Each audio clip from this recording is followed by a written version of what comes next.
Pag-alala sa katapangan at paninindigan ng mga Pilipino sa kanilang paniniwala.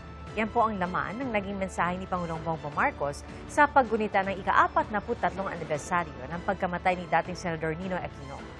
Isa si Aquino sa mga kritiko ng rehimeng Marcos Sr., ama ng kasalukuyang Pangulo. Saksi si Bernadette Reyes.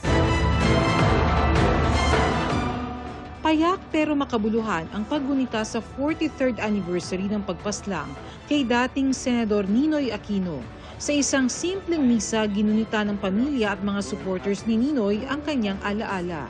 Naroon ang kanyang mga anak na sina Balsi Aquino Cruz, Viel Aquino D. at apo na si Kiko Aquino D. I hope nobody forgets the sacrifice and what happened during martial law. Huwag natin kakalimutan. 43 taon na ang nakalilipas mula nang pumanaw si dating Senador Ninoy Aquino. Pero mensahe pa rin ng pag-asa ang nais na ipaabot ng kanyang pamilya. Maski naghihirap tayo ngayon, sana lahat tayo huwag mawala ng pag-asa.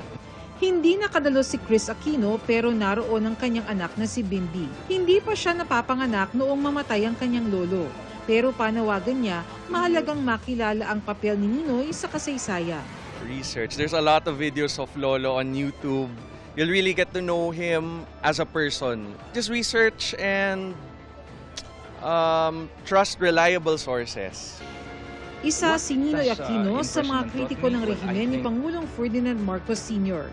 Ikinulong siya nang ideklara ang martial law noong 1972 pero pinayagang pumunta sa Amerika noong 1980 para magpagamot matapos atakihin sa puso. Matapos ang ilang taong self-exile, bumalik siya sa Pilipinas noong 1983. Pero pagkalabas ng eroplano, binaril siya sa ulo habang ine-eskorta ng mga tauhan ng Aviation Security Command. Sa NAIA kung saan pinaslang si Ninoy, nagkaroon din ng simpleng programa. May mga inialay na bulaklak sa marker ni Ninoy na inilipat sa arrival area ng Terminal 1. Sa mensahe naman ni Pangulong Ferdinand Marcos Jr., sinabi niyang sa paggunita kay Ninoy, pinapaalala sa atin ang katapangan ng mga Pilipino na manindigan para sa kanilang paniniwala. Tinukoy ng Pangulo ang mga bagong hamon sa ating demokrasya, ang disinformation, pagkakahati, kawalan ng tiwala at kawalan ng pakialam. Ang legasiya daw ni Ninoy nagbibigay lakas sa atin na harapin ang mga hamong ito. Ako si Bernadette Reyes, ang inyong saksi.